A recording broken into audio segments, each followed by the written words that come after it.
Funika kombe, mwana haramu apite. Nina ngozi, mayai yana nini? Kikwada ama ugwada. The 5th East Africa Broadcasters Convention will be held on the 26th to 28th of May 2026 at Mara Olesereni Hotel, Nairobi. We expect 200 delegates across the region. We are going to discuss a lot of things. The theme for this year's East Africa Convention is Reimagining Next, Artificial Intelligence and Cloud Broadcasting. To register to participate actually in the convention, visit the Association of Professional Broadcasters website, www.apbke.org, and register. The registration fee is 15,000 Kenyan shillings for the 3 days convention. You are most welcome. Let us have conversations, connections, and make decisions that are going to shape the future of broadcasting. Do you know what's inside that prepackaged food? Those unhealthy ultra-processed foods high in sugar, salt, or unhealthy fats can lead to diseases. According to the Ministry of Health, approximately 39% of all deaths in Kenya are as a result of non-communicable diseases such as obesity, diabetes, cancer, and high blood pressure. The foods and drinks we consume every day can affect our health more than we realize. Clear information on packages about what's in our food can help us have a healthy diet. From the Food Policy Coalition Kenya.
Hello and thank you for joining us for Lunchtime News on KBC Channel 1. My name is Giverson, Maina, and our sign language interpreter is Lucy Mwaura. So join us for news within, of course, and across the country, including matters of fuel. And that's where we begin in Mombasa County, where President William Ruto was addressing the country this morning. Now, a post-mortem examination conducted on the body of 32-year-old Martin Reggae, who died during the recent fuel price protest, has confirmed that he succumbed to a gunshot wound fired from a distant range. The family has vowed to head to the courts to ensure those responsible are held accountable. The autopsy was carried out at St. Teresa Hospital mortuary in Thika, Kiambu County, in the presence of government pathologists, independent medics, human rights groups and investigative agencies. Government pathologist Dr. Peter Ndegwa said the bullet entered through the right shoulder and exited through the left side of his back, causing excessive bleeding and severe damage to his internal organs, including the lungs. And we have come up with the cause of death as excessive hemorrhage due to a single gunshot to the chest. The gunshot had perforated the right lung, and there was a lot of blood in the chest cavity. The family, through its lawyer, has said it will seek justice through the courts. Tumeridhika na postmortem ya daktari, sababu tumeona kwa kweli Reggae aliuawa na risasi. Sasa ile kitu tuliomba tu ni haki, tupate haki, Reggae apate haki yake. na ule mwenye alimuua at least achukuliwe hatua.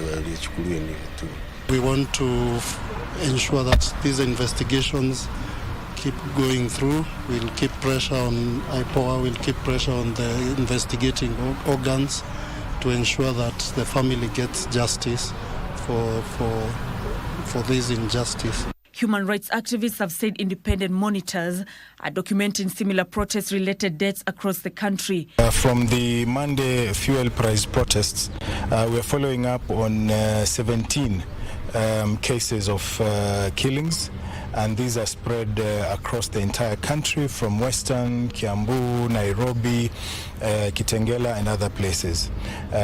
These numbers, of course, we continue to verify and to confirm. A countrywide matatu strike and protests were conducted, with Kenyans calling for a reduction of fuel prices. Nancy Okware, Lunchtime News. Now let's get back to our top story on matters of fuel now. In a move to defuse mounting tension in the transport sector, President William Ruto has announced fresh fuel subsidy and tax relief measures aimed at subsidizing prices and restoring calm after days of nationwide protests that disrupted public transport services. Ruto revealed that diesel prices will be reduced by an additional 10 shillings in the next pricing cycle and announced a duty exemption on the first 100,000 electric vehicles to be imported into the country as part of efforts to ease pressure on operators and accelerate the shift to cleaner transport. Now, meanwhile, the matatu operators have called off the planned Tuesday strike following the consultative meeting with the President William Ruto at State House, Mombasa this morning. Take a look. Following the nationwide boycott witnessed on Monday and Tuesday this week after transport operators protested against the recent fuel price hike announced by the government, President William Ruto, who returned to the country from an official tour of Azerbaijan and Kazakhstan, convened a high-level consultative meeting with transport sector stakeholders at State House Mombasa in a bid to avert a prolonged shutdown of public transport services. I fully understand the frustration and the burden this has placed on households and on the cost of living across the country. According to the president, the government has so far committed 28.19 billion shillings in fuel price support through stabilization measures and tax relief interventions aimed at cushioning Kenyans from the full impact of the global oil shock. Across April, May, and May-June 2026 pricing cycles, the government has spent a total of 28.19 billion on fuel price support. Without government intervention during this cycle, super petrol would today have retailed at Kenya shillings 230 shillings per litre instead of the 214. Diesel would be retailing at 277.75 shillings per litre instead of the current 232.86 shillings per litre. As part of further interventions, the government will reduce the diesel prices by an additional 10 shillings in the June-July pricing cycle to ease pressure on transport operators and consumers. Next pricing cycle, we are going to further reduce the price of diesel by a further 10 shillings for the June-July cycle to help stabilize pump prices and provide additional relief. He further said the government will exempt the first 100,000 electric vehicles imported into the country from duty as part of efforts to promote cleaner transport. And the government has already ordered 3,000 electric vehicles through the Ministry of Interior for use by our security and administration officials. I'm also making a declaration that the first 100,000 electric vehicles to be imported into Kenya, whether for public service or private use, will be duty-free. The president has told off those pushing removal of levies on fuel, terming them naysayers. If we stop collecting these revenues entirely, what public services shall we stop funding? Do we go back to the spectacle of stalled road projects? Following the meeting, transport operators have now called off planned nationwide protests and urged a return to normal public transport operations across the country. We had suspended the strike, but we've called it off. So we will not have strike next week. We are going to work. Trevor Ngindo for Lunchtime News. Now, Kerugoya Low Court has ordered Peter Kanumbi, a man accused of murdering his fiancée Betty Wanjiru to remain in custody at Kerugoya Police Station for 5 more days as investigations continue. Now, Betty Wanjiru, 28 years old, a teacher at Ithiga Area Njuki Comprehensive School, went missing on March 12, 2026 before her body was later found dumped at Mugomboine village near River Nyaminde in Moya. Now, Kirinyaga County Criminal Investigations Officer Justus Imana said members of the public provided crucial information that led detectives to Mukurweine, Nyeri County, where 3 suspects were arrested. The suspects later helped police trace Kanumbi to Mpeketoni, Lamu County, where he had allegedly gone into hiding while planning to escape the country. The case will be mentioned again on May 26, 2026 as detectives finalize investigations into the killing that shocked residents across Moya. I wish to confirm that the suspect, Peter Kanumbi, who murdered teacher Betty Wanjiru Kago, has been apprehended, and has been arraigned in court today for custodial orders to enable us complete investigation. The respondent is said to be a flight risk and was arrested in Lamu after the alleged commission of the offense in Kimbimbi. Further, there is said to be a concern over the respondent's safety if released, as the community is said to have burnt his house. In the circumstances, I deem a period of 5 days to be sufficient to hold the respondent. I therefore direct that the respondent be detained at Kerugoya Police Station for 5 days to allow conclusion of investigations. And now let's go to Trans Nzoia County now, where police in Trans Nzoia County have recovered a firearm stolen from Kitale Police Station and arrested a suspect linked to the incident. Authorities say the arrest was made following a joint operation between police officers and members of the public in Chirangany constituency.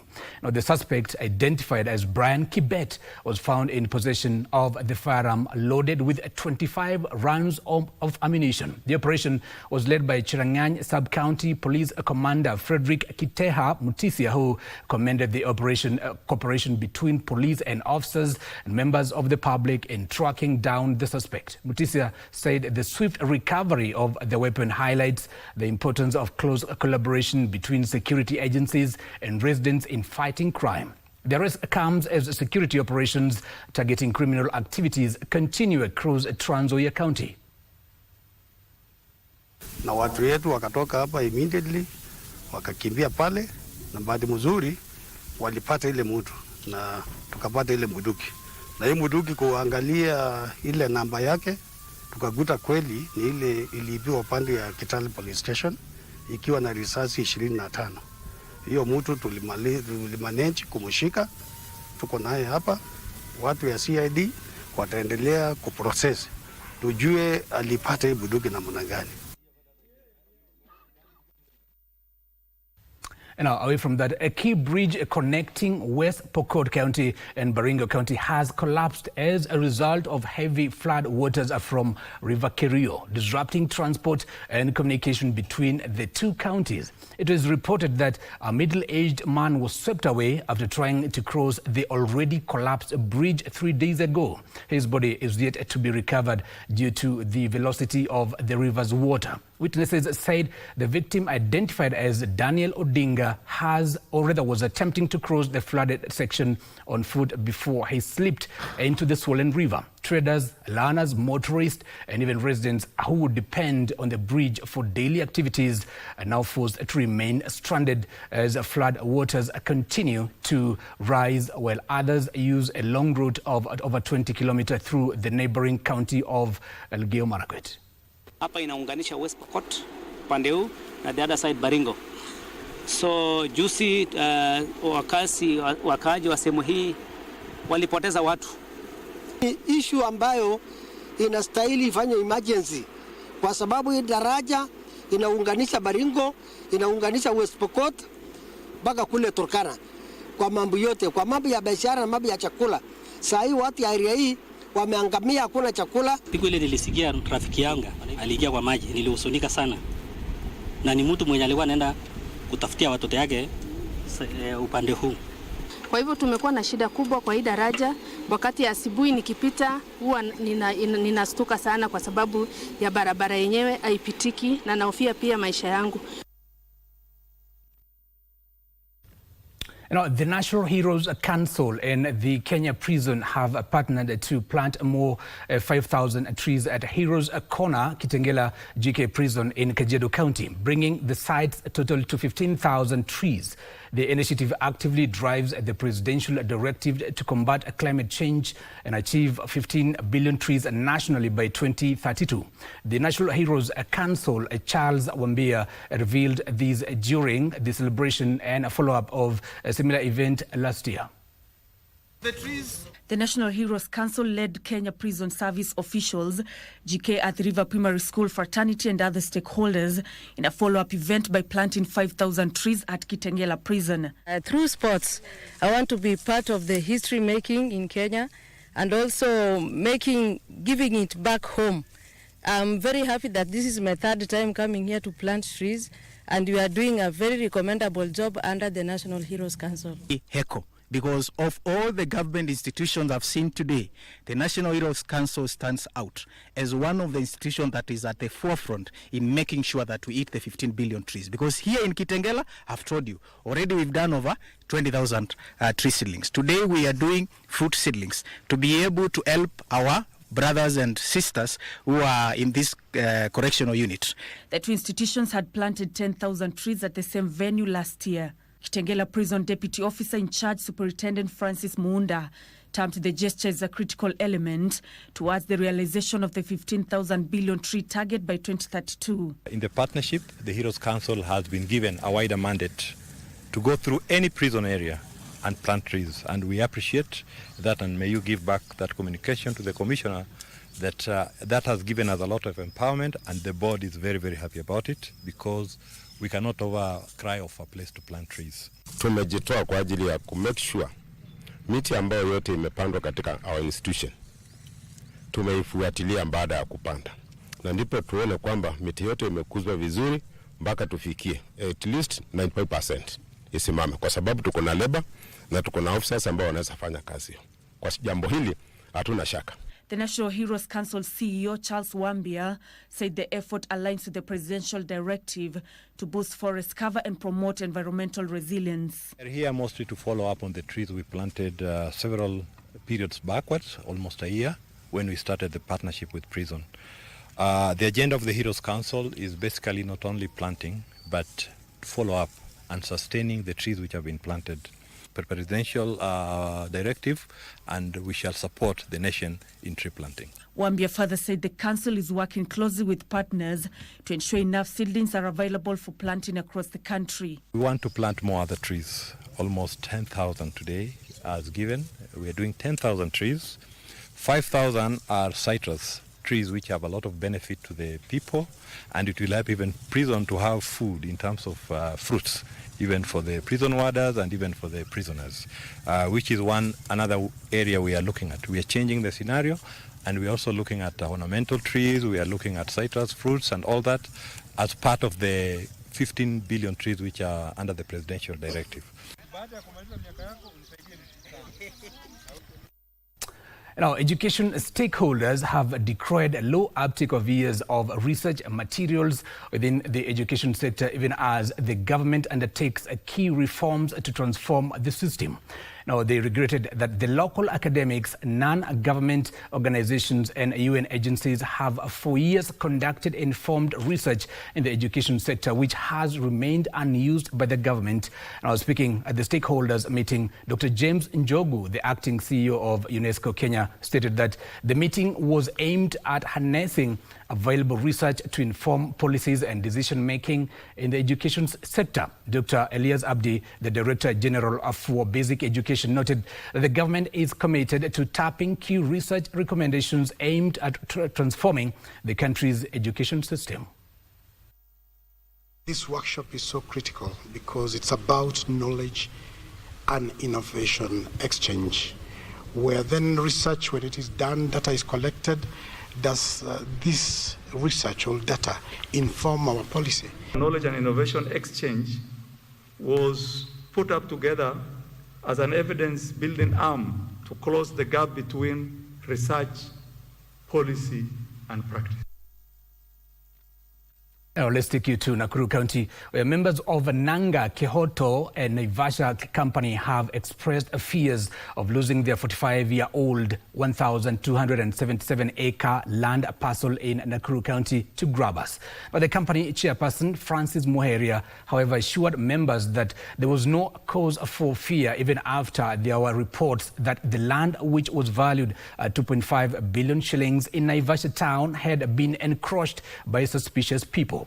Now, speaking in Murang'a County, Muheria warned the public against falling prey to crooks selling land using fake certificates and added that landowners are set to receive their title deeds by December. The land buying company had previously been rocked by leadership wrangles, including or rather leading to a prolonged delay in subdivision of the parcel bought in 1981.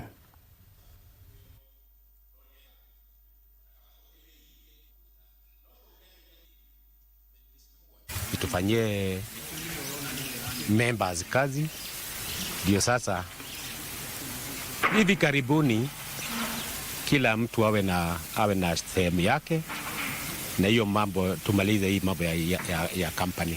Tuambie wananchi, the only recognized office is located at Kirwara Shopping Center, pare ya Mika Sacco Plaza, and that is the only legitimate office. Ngojea kama muda wa miaka 13, lakini sasa nimeona kwamba kuna tumaini kwa sababu tumeambiwa kwamba mwaka huu hautaisha kama hatujafanya balloting. Kwa hivyo tuna tumaini kubwa. Now, still matters land disputes in Machakos County. Members of Katelembwa, Mvuti and Adhiani Land Buying Company in Machakos County have pleaded with the government to intervene and end a leadership dispute that has resulted in fraud and illegal sale of the land. The members claim that over 800 title deeds of their land were transferred to private developers unconstitutionally by their leaders, now leading to forceful eviction from their land.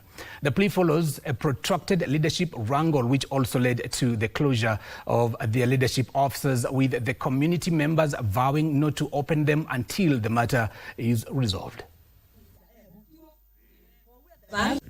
Tumeweza kugundua kwamba ile kamati ambayo tulichukua mwaka jana imeenda ikapita mipaka, ikambadilisha mpaka jina ya society, ikapandisha log, seal na hata stamp. Tena wakaenda zaidi kwamba ile pesa ambayo imekuwa kwa bank without our approval, kwa sababu hatujai kuwa na mkutano. We have never held any meeting. There is no any approved budget. Wameenda wakatumia hizo pesa kwa njia ambazo wanazijua wao wenyewe. Kwa hivyo kila wakati nakuja hapa sipati. Mwisho nikaweka bidii, nikapata karatasi, na hiyo karatasi kuweka bidii kwa nguvu, ndio nikapata kumbe namba ile ilikuwa ya my father, jina ya my father na nyingine ya my mom. Sote zilimepeana title deeds, na kila wakati nikuja hapa naambiwa nitakuja siku nyingine. Naenda town, naenda Machakos, naenda kwa ofisi. Mimi nikawa nasunguka tu. And our police in Kiambu County have launched investigations into the death of a 22-year-old student from Kiambu National Polytechnic who was found dead inside a police cell shortly after being booked over alleged theft. The incident comes as a Limuru court granted detectives more time to detain a murder suspect as investigations into a fatal stabbing incident continue. Police in Kiambu are investigating circumstances surrounding the death of a 22-year-old student who allegedly died by suicide while in custody at a police station in Kiambu town. According to Kiambu Divisional Police Commander Hassan Elash, this student had been arrested by members of the public of allegations of stealing household items, including a gas cooker, gas cylinder, and a laptop from neighbors within a rental apartment. The caretaker of where the gentleman, or rather the deceased, was staying, and the complainant brought the suspect, who is now the deceased, to the police station. Police say the suspect was booked at the station before the officer commanding station discovered his body hanging inside the cell during a routine inspection less than an hour later. We have mattresses. Unfortunately, this gentleman, now deceased, he used what we suspect to be a mattress cover to hang himself on a rod placed above the ventilations. As she raised the alarm, as the OCPD, I called in the CCIO, we went to the cells, we confirmed, we called the IPOA, we called the scenes of crime personnel, and the investigation began. Officers from the Scene of Crime Unit and Independent Policing Oversight Authority IPOA were called in to begin investigations as police urged the public to remain calm and avoid speculation. This boy was brought in by members of the public. As police officers, we just received him. We don't know him. There is nobody who has anything against him. So it's quite unfortunate that he died while in our custody. The body was moved to the Kenyatta University Memorial Mortuary pending a post-mortem examination. Meanwhile, in Limuru, Senior Principal Magistrate Miriam Magore granted detectives 21 days to continue holding a murder suspect as investigations into a fatal stabbing incident continue.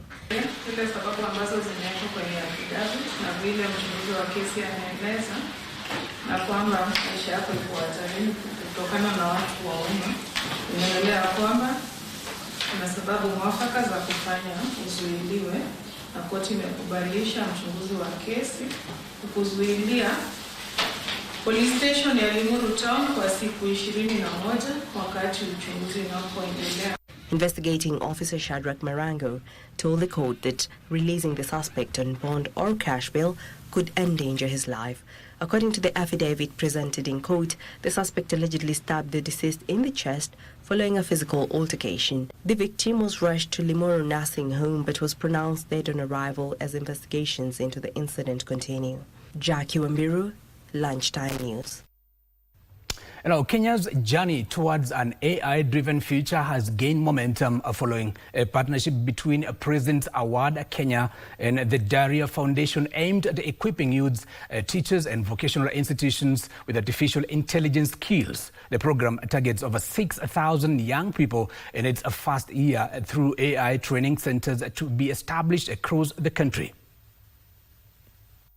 By integrating digital literacy and artificial intelligence in the skills development section, we are not only enabling the participants to meet the requirements of the award, but also offering them tools that will enable them to be world ready. Digital literacy in Kenya, competence-based education, is a core and a cross-cutting item that is useful in the 21st century, which is responsible for development of and use of technology, enhancement of creativity, and effective use in teaching and learning. Digital skills acquired are embedded in subjects like mathematics, science, and languages, which enhance the expected learning outcomes. Now we take you to Narok County, where culture proponents in the country are raising concerns over what they term as threats to Kenya's cultural heritage as more communities adopt modernity and Western values. Speaking during a World Day for Cultural Diversity Dialogue and Development Forum at Ole Ntimama Stadium in Narok County, National Cohesion and Integration NCSC Commissioner Kilian Nyambu said Kenya's diversity has long been misused as a tool for division rather than harnessed for national unity and development. Now, addressing the same event, a Narok County Committee, a member in charge of tourism, wildlife and culture, Robert Simoto, said no culture is inferior to any other and called on Kenyans to nurture and protect their heritage. The event, held under the theme Celebrating Kenya's Cultural Diversity for Peace, Nationhood and Development, drew communities from across the country, including the Masai, Kikuyu, Luo, Kipsigis and Kisis, who showcased their traditional attire, dances and customs. Kwa nini tunatilia nguvu masuala ya utamaduni? Tunatambua kwamba moja ya changamoto ambayo tuko nayo kama taifa ni ile ya kutotumia utofauti wetu wa kitamaduni kwa ajili ya mshikamano na uwiano wa kitaifa, lakini utofauti wetu ama diversity yetu tumekuwa tukiangalia kama chanzo cha mgawanyiko na utengano. Utamaduni wetu ni our wealth. It is our wealth. Kwa hivyo tuendelee kukuza utamaduni, kutumia pia to encourage Kenyans to appreciate each other's diversity. Kwa sababu amani inatokana na our identity. Kenya tuko nchi moja. And then we must also weed out the negative aspects of culture. Like even within our county and pastoralist communities, we know that there are negative aspects of culture, like FGM.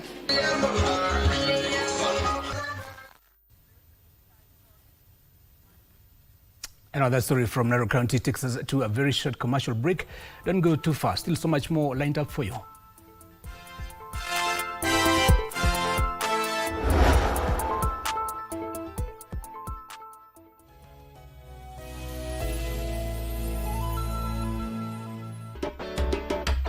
Wewe ukazichukua ukaenda ukazibadilisha namba na ukaanza kuziuza. Ndio uliibiwa? Mimi bado ibiwa nduzi. Kijana yako alikwambia liibiwa na nani? Ngo yele sikuwa na pen. Na hii pen. Pen. Apiko.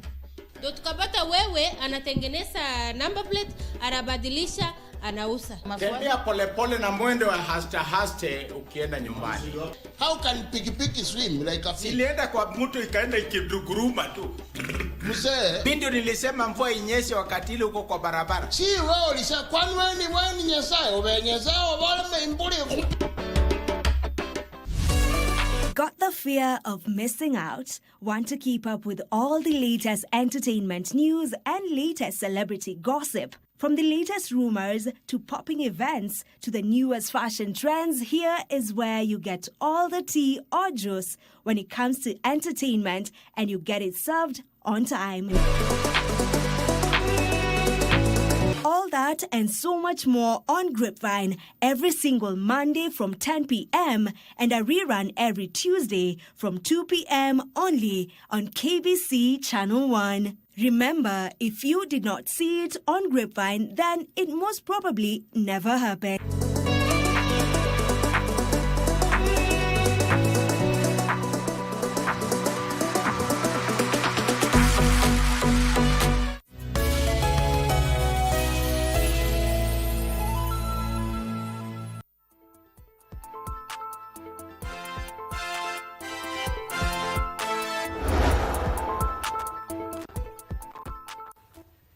And I welcome back. You're watching Lunchtime News on KBC Channel 1.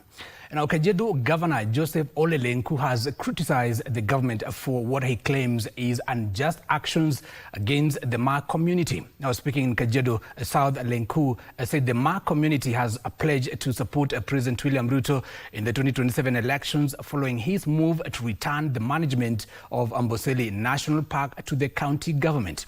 However, he said the community now feels betrayed. The governor claims that influential people in the government have been imposing restrictions on the community through the courts, a situation that is causing attention among residents. Lenku cited a recent case where a local blogger was charged with a defamation and ordered to pay 16 million shillings in damages.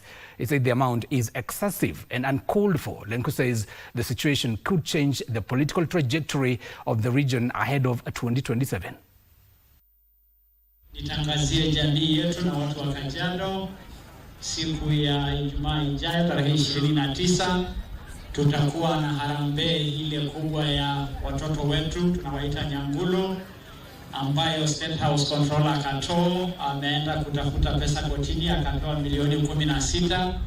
Jamii wamesema watatoa hiyo pesa. Hiyo serikali mara mingi tumesema ingawaje sisi tulikubaliana urafiki na President Ruto. Now, matters polio now. Globally, cases of polio have dropped from 1,000 children per day to 35 per year due to concerted measures by stakeholders in various sectors. According to Rotary International, which has been at the forefront of fighting polio, only 2 countries, Pakistan and Afghanistan, have had positive cases in the last couple of years. This comes as the Global Network Organization exuded confidence that polio would be fully eradicated in the next year. According to Yinka Babalola, the president-elect of Rotary International, the global immunization campaign has borne fruit in dealing with a viral disease that affects minors under 5 years. Yinka said that Africa was certified as polio-free in 2021, adding that polio eradication was Rotary's #1 external initiative. #1 external priorities, which is our global initiative to immunize all children around the world and eliminate polio. We must continue to immunize our own children here on the continent, here in Kenya, so that even if a child that has no immunity that comes with the polio virus comes into our midst, our own children are protected. Now, to other matters now, more than 2.5 million Kenyans have been registered and issued with national identity cards as the government intensifies efforts to improve access to essential services across the country. Now, speaking in Busia Town, Principal Secretary in the State Department for Immigration and Citizen Services, Dr. Belio Kipsang, said the ongoing exercise has been enhanced to ensure more citizens acquire identification documents with the ease and within the shortest time possible. Since July up to this month of May, we have registered more than 2.1 million Kenyans, both those who are getting IDs for the first time and those who are replacing their IDs where they may have lost or where IDs need replacement. Now, civil society in Nyanza region is calling on concerted efforts from all stakeholders across the region to foster peace ahead of the 2027 general election. Now, from studies, they say Kisumu, Kericho and Nandi borders remain potential hotspots for politically instigated chaos. And there is a need to neutralize the potential triggers, especially runaway unemployment amongst the youth. They're also calling for good governance both at the county and national levels as a long-term solution to unemployment. Looking at 2027, and we've been able to identify potential hotspots, and the Nandi, Kericho and Kisumu border, it is one of the hotspots which we have seen. And the aim of this meeting is to bring the youth together because they are the ones who are actually used, to cause violence. We can actually put our leaders to account. Let us have good governance, because if the leaders are doing what is the best in the best interest of the citizens, then this country can be more peaceful. As a team, as peace builders, we are saying embrace non-violence. Katika eneo letu la Nandi na Kisumu na Kericho, kila mara tumekuwa na uhasama kwa sababu ya mambo ya amani. Lakini kwa mambo ambayo tunajifunza na pia katika mashinani, tumepata kwamba wale ambao wanachangia katika mambo ya vita ama mambo ya uhalifu, pia katika ngazi nyingine tunajipata kwamba katika wakati mwingine wanakuja kama Wakristo. And now from Nyanza, we take you to Northeastern region, where the Deputy County Commissioner for Kutulo in Mandera Sub-County, Charles Ambole, has urged residents, chiefs and assistant chiefs to remain vigilant and work closely with security agencies to safeguard peace and stability in the region. Now, speaking during a chief's coronation ceremony in Kutulo, Ambole warned against the spread of misinformation and any activities likely to disrupt peace in the region. He emphasized that security security is a shared responsibility and called on local administrators to strengthen intelligence gathering and, of course, promptly report suspicious activities. The DCC also appealed to residents to cooperate with the security teams in efforts aimed at preventing insecurity and maintaining stability in the area.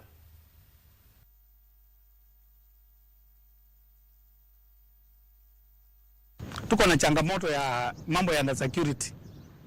Tunaelewa ya kwamba tuko na mangaidi wenye wanatukujia muda kwa muda. Kwa hivyo kazi muhimu ya machiefs, nyinyi wenye mnabalichwa leo, security ni paramount sana sana kwa hii sub county. Na nawasihi machief yetu wakati wanapoenda kufanya kazi yao, ushirikiano ndio kitu ya maana. Alafu wakijiungana na raia wao, wamama, wazee, sheikh, na kuhakikisha policy ya serikali inafanywa vile inatakikana. Hakikisha government policy imefika wananchi, na ile nyingine ukikutana na hiyo wananchi, hakikisha mnafanya justice kwa kila mtu.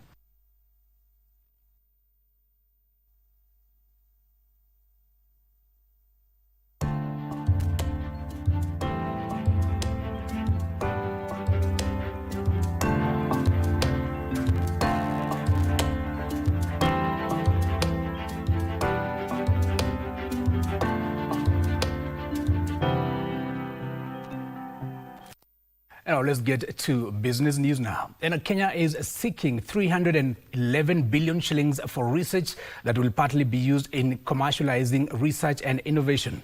Prime Cabinet Secretary Musalia Mudavadi says the government is keen on implementing research-driven development policies to mitigate against global shocks. Mudavadi made the remarks in Nairobi during the Science, Technology, Research and Innovation for Society Week. Presence here signals to Kenya's scientific community, our partners on the African continent and the world, that our government regards science, technology and innovation as central instruments in our national development agenda. If you're looking at 1% of the GDP, the shortfall is about 30 billion, and we've already presented that to Parliament as well, looking to bridge the gap of 30 billion so that we can move to 154 billion. But eventually we are looking at 311 billion if we are to move to 2% of the GDP. So we will definitely need that, but as I've said earlier, we are also enticing the private sector. Before we release our chief guest, and let's cross over to Laikipia County, where smart farming is the key attraction at this year's Agricultural Society of Kenya show in Nanyuki, where visitors explored displays on urban farming techniques. The county government of Laikipia is currently spearheading a campaign to promote organic farming, encouraging farmers to preserve and cultivate indigenous crops that are naturally resistant to pests and diseases. Now, organic farming minimizes the use of synthetic chemicals, which have been linked to rising cases of lifestyle diseases. Climate change agriculture, climate smart agriculture for and trade initiatives for sustainable economic development or growth. We have lost diversity of seeds, so there are some seeds here I have not seen in a while. So what indigenous seeds do is that we have a lot of diverse seeds that are locally available and that they are resilient, they are adapted to the climate, so they produce a lot, and then we are using locally available materials instead of having waste. So there's a lot of glass that goes to waste, and that causes environmental pollution. But then when you're using the glasses to store the seeds, then we are using locally available materials, and at the same time we are having seed banks and making sure that we always have seeds to plant, and making sure that we retain genetic diversity, and at the same time we're making sure that we always have nutritious seeds. Now, businesses and financial institutions are calling for reforms in cross-border payment systems to tackle high transaction cost, fragmented trade systems, and reliance on the US dollar for regional trade settlements. They say inefficiencies in payment infrastructure is slowing trade and increasing the cost of doing businesses. Cross-border payments in East Africa remain low, fragmented, and costly. Transactions attract fees exceeding 7% of the transfer value. In order to bridge the gap, business leaders and financial institutions are pushing for faster reforms in cross-border payment systems to strengthen regional trade and economic integration. We're already in engagements, whether it's from a regulatory perspective, whether it's from a partnership with players that are in that space, to see how we can serve the full ecosystem, because we're conscious that as much as we may be stronger in certain areas, if we can't cover the full value chain, then our clients are worse off in that sense. And we would like to make sure that we can cover that. But despite the East African community having a market of 300 million people, businesses face operational challenges due to fragmented payment systems and border inefficiencies. Business persons are now concerned over the high cost of doing business, citing delays in cross-border movement of goods, multiple compliance requirements, and reliance on dollar-denominated transactions settled outside the continent. They are calling for adoption of local currency settlement frameworks, centralized digital verification systems, and harmonized regulatory standards to boost regional trade. AI now teaches us that you can do things in hours or minutes rather than in number of days or whatever. This is where we've all got to look at it from an angle, and that's why I think breath of fresh air to have Ebury and other people here to say, fine, can we do it online and it's done digitally so that AI helps us and really take it to advantage. Ndutamo Kami for Lunchtime News. Now, Uganda has suspended flights to and from the neighboring Democratic Republic of the Congo following an outbreak of Ebola Bundibugyo virus disease that has killed dozens of people. The decision follows the detection of 2 imported Ebola cases in Kampala. Here are the details of these and other stories making headlines across the borders. Has resolved to suspend all flights between Uganda and the Democratic Republic of the Congo effective in 48 hours. This follows detection last week of 2 imported Ebola cases in Kampala. A 59-year-old Congolese man died from the virus at Kibuli Muslim Hospital in Kampala, while the other patient remains in isolation at Mulago National Referral Hospital. 127 contacts have been identified and are in institutional quarantine. The government has also halted public passenger ferries on the Semuliki River, cross-border buses and all other passenger transport with the DRC for 4 weeks, while allowing goods and food supplies to continue moving. Meanwhile, the DRC reports around 600 suspected Ebola cases and 139 probable deaths in the past 24 hours. Meanwhile, the European Commission has downgraded its 2026 growth forecast for the European Union, citing the Middle East conflict as a stagflationary shock the bloc may struggle to counter. In its spring 2026 economic forecast, the Commission now expects the 27-member EU to grow by just 1.1%, down 0.3 percentage points from last year's autumn projection. The Eurozone's 21 countries are expected to expand by only 0.9%. The revision comes as the prolonged closure of the Strait of Hormuz has pushed oil prices above $100 per barrel, disrupting global supply chains. The European Commission predicts growth will rebound in 2027, reaching 1.4% for the EU and 1.2% for the Eurozone. Finally, International Energy Agency Executive Director Fatih Birol has warned that the global oil market may enter a red zone in July and August this year as fuel demand rises and stocks dwindle. Birol noted that the supply crisis triggered by the situation in the Middle East was initially cushioned by spare capacity in the global oil market, but that oil stocks are now gradually decreasing.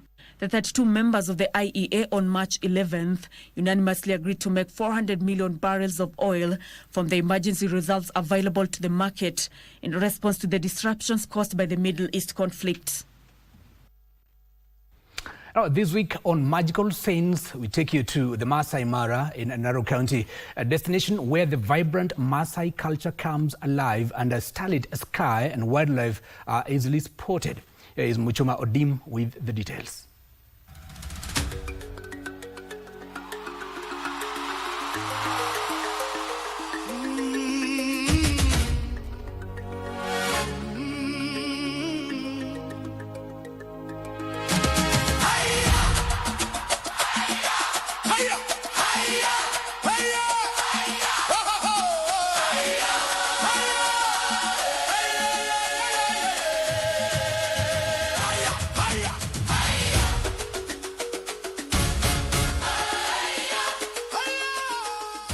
The journey to our Mara experience begins at Wilson Airport, leaving behind the bustling city life for the untamed beauty of Mara Triangle at the Masai Mara National Reserve in Narok County.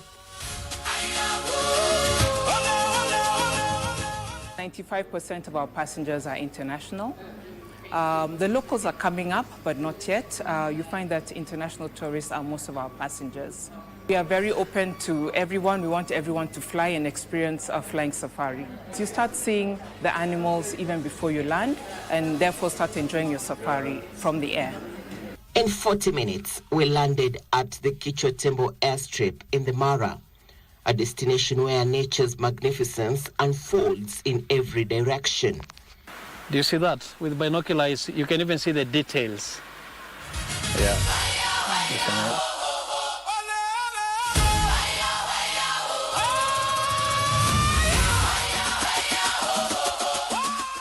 We are situated on a private concession, which borders the great Masai Mara National Reserve, just at the foot of the Orololo escarpment. In that line, it gives us good chance for every guest who comes here to experience different, game drive experiences or bush activities, being a private concession. So while you visit the two camps, you're able to enjoy the open views of the parade from your room. You're also able to enjoy a full year game drive experience. Here, the air was fresh, carrying the scent of recent rains witnessed in the area.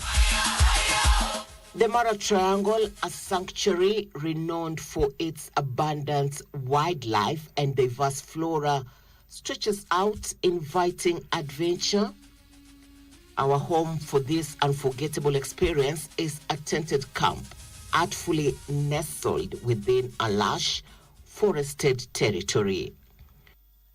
At the Masai Mara, the Masai dance is a celebration of life, a reminder that beauty thrives in a tradition. Now, the man who jumps the highest wins himself a lady.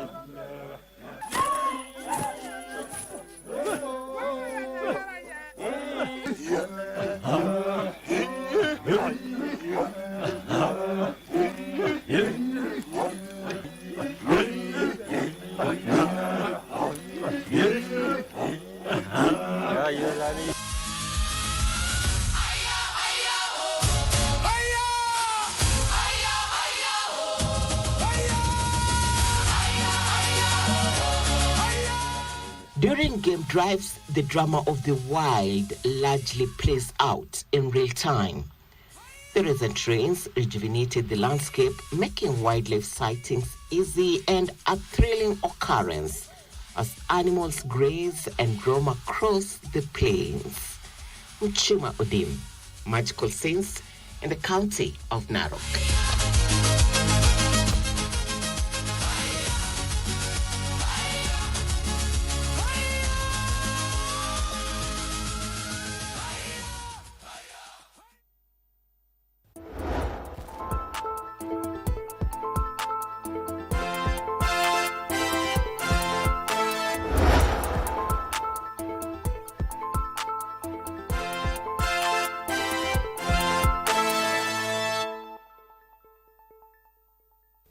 And now let's get sporty for a moment. Kenya's junior starlets will face Uganda's teen cranes today in a highly anticipated second round first leg of the FIFA Under-17 Women's World Cup qualifier at the Fufa Stadium Kadiba in Kampala. Our junior starlets have eliminated Namibia 7-1 in the first round, held the final training session yesterday, looking forward to register an away win to give them the advantage heading into the second leg in Nairobi on the 30th of this month. Another match will pit Senegal at home to Cameroon in Dakar. The FIFA Under-17 Women's World Cup will be held in Morocco from the 17th of October to the 7th of November. And the junior starlets are determined to make their second appearance after their debut in 2024 in the Dominican Republic.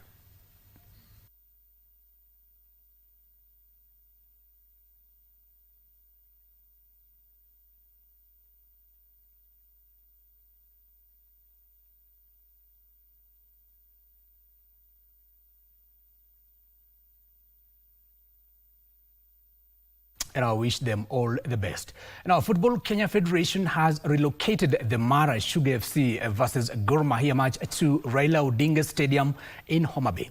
Now, these as after Mara Sugar's home turf, Awendo Green Stadium was ruled out on safety and capacity grounds, being deemed unfit to host such a high-risk fixture. The Millers requested FKF that the clash be held at Wanguru Stadium in Kirinyaga, but they were denied the chance after it emerged that Wanguru is not among their registered home grounds. The Millers have contested the decision, arguing that both Bidco United and Tusker FC have previously hosted matches at Wanguru despite it not being listed as the registered home venue. Thank you, Lord. Wamefunga magoli mengi zaidi yakiwa 8. Felix Oluoch Mboya amemzidi kwa kasi sasa. Felix Mboya, nafasi kwake Mboya.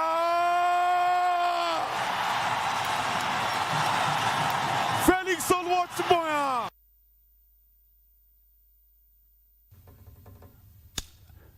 And now that's where we end our lunchtime news for now on KBC Channel 1, coming to live from the broadcasting house right in the middle of Kenya's capital, Nairobi. My name is Giverson Maina. Our sign language interpreter is Masai Mara. Until next time, it's bye-bye for now.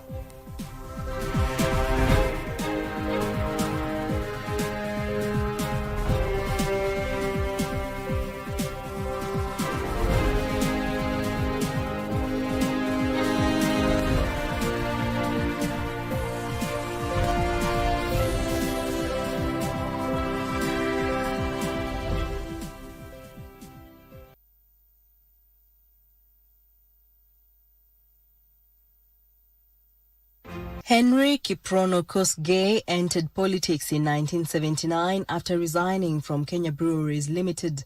At only 32 years old, he was elected Member of Parliament for Tinderet, beginning a political career that would span nearly 3 decades. Kosgei quickly became one of President Daniel Arap Moi's trusted allies. He served in several cabinet positions under the KANU government between 1979 and 2002, including transport and communications, culture and social services, education and cooperative development. He would later say he was a good student of Moi and that without the former president, he would not have ventured into active politics. Although Kosgei came from the Nandi community and Moi from the Tugen, he remained a close and trusted associate of the president for many years. His reputation was built around loyalty and survival. Like Mwai Kibaki, Kosgei was calm in public but politically firm. He was not known as a loud politician, but his influence was widely felt, especially in Rift Valley politics. Kosgei was among a small group of politicians who served as cabinet ministers in both the Moi and Kibaki administrations. After KANU lost power in 2002, Kosgei began repositioning himself. Although Moi backed President Kibaki, Kosgei eventually left KANU and aligned himself with the emerging Orange movement. The 2005 constitutional referendum gave him a political lifeline. He joined the Orange camp that opposed the draft constitution prepared under the Kibaki government.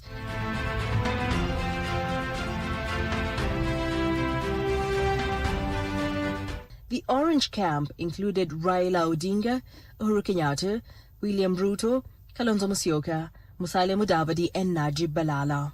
After the Orange side won the referendum, the movement evolved into ODM Kenya, with Kosgei serving as interim chairman.